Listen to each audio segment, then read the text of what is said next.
Hola, buenas noches. Mi nombre es Joscar León. El día de hoy vamos a conversar sobre la teoría de la racionalización del trabajo y la teoría de las relaciones humanas. Las características más importantes que destacan en estas teorías y lo más importante que nos arroja estas teorías. Vamos a iniciar con la definición sobre la teoría de la racionalización del trabajo, donde es importante destacar que se inicia con el estudio de la administración científica que surgió en parte a la necesidad de elevar la productividad. Esto arranca en inicios del siglo XX en los Estados Unidos, donde había poca oferta de trabajo en lo que corresponde a la mano de obra. La única manera de aumentar la productividad era elevando la eficiencia de los trabajadores.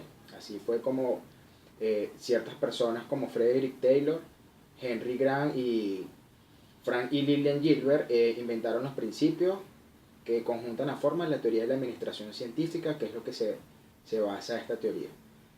Tenemos que a principios del siglo XX, Frederick Taylor propone la sustitución del empirismo y la improvisación. Él propone un enfoque más científico sobre la productividad operaria de los trabajadores en las fábricas.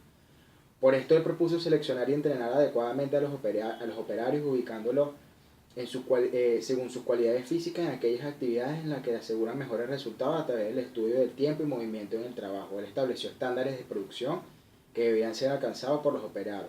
Modificó los sistemas de remuneración para los salarios que se otorgaban en ese momento de forma individual. Sostenía que a mayor productividad o mayor cantidad de unidades producidas por un trabajador se generarían más ganancias para la empresa. Esta teoría, conjuntamente en esta parte de administración, también es importante destacar a un gran autor y fundador de las teorías como Henry Fayol, como fundador de la Escuela Clásica de la Administración.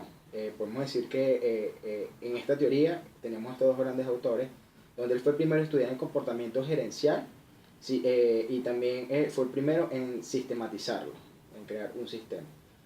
Algunas características importantes que podemos destacar, por ejemplo, del autor Frederick, con respecto a esta teoría, es que él propone analizar y normalizar los procesos productivos de manera de aumentar la eficiencia y la productividad. Empieza a desarrollar técnicas y métodos que normalizan la producción y logran aumentos efectivos en la productividad como tal. Desarrolla para cada elemento de trabajo del obrero, selecciona científicamente, instruye, enseña de forma efectiva al obrero como tal. Otras características importantes es que él considera que se debe desarrollar una supervisión de tipo funcional en vez de una autoridad que ejercían en ese momento los capataces generales. Y se establecen primas de incentivo por cada tarea para los distintos niveles de producción. Algunas características importantes con respecto a Fayol, que es un interesante actor y precursor de esta teoría, es que él empieza a crear lo que es a crear una división de trabajo donde se esté basada en autoridad, disciplina, unidad de mando, unidad de decisión, remuneración al personal, centralización, jerarquía, orden, equidad, iniciativa y unión de las personas. Importante destacar de esta teoría, según Frederick, es que se superó una administración donde se producía lo que se podía, obteniendo una administración donde se planificaba lo que se podía producir y se controlaba para que así fuera. Estas técnicas científicas lograron aumentar la productividad desde un 40 a un 30% y las aplicaciones llegaron a aumentos de eficiencia disminuyendo la jornada laboral significativamente. Importante también destacar de esta teoría con respecto al doctor de Fayol es que a partir de esta se creó la nueva doctrina de la administración como tal. Ahora conversemos en una teoría bien importante como es la teoría de las relaciones humanas, donde esta teoría se enfocó en la parte más humanista. Pues como parte de la administración cambió lo que eran los principios y los recursos humanos que se estaban estudiando en ese momento. Las empresas empezaron a enfocarse un poco más en la parte humana de estos trabajadores de estas empresas y sabemos que esta teoría es sumamente importante a lo que conocemos hoy en día. Vamos a decir que se inició en la década de los años 30 en Estados Unidos y gracias a ella se fue desarrollando y su desarrollo se basó principalmente en lo que fue la parte de la psicología y el aporte de esta área en esta nueva teoría. Esta teoría se basó principalmente en dos grandes etapas, que fue la etapa que predominaba los aspectos productivos, el objetivo de la psicología fue la verificación de las características humanas de las tareas que se le exigían a cada trabajador, y una segunda etapa que se caracterizó especialmente por el aspecto individual y social del trabajador, y que cómo esto influía en la productividad o no del mismo.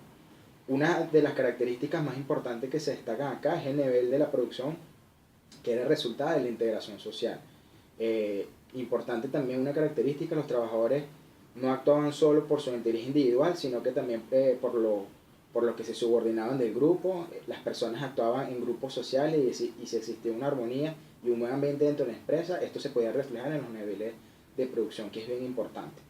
Lo más importante que se puede destacar de esta teoría es que los trabajadores son trabajadores sociales, con sentimientos, deseos y temores. Las personas son motivadas por ciertas necesidades, y el comportamiento de los grupos puede manejarse mediante los adecuados estilos, supervisión y liderazgo. Como nos podemos dar cuenta, estas teorías son teorías bien interesantes, bien importantes de esta área de administración, donde nos dan un reflejo de lo que han venido evolucionando y cómo nos influyeron hasta el día de hoy. Muchas gracias por su atención.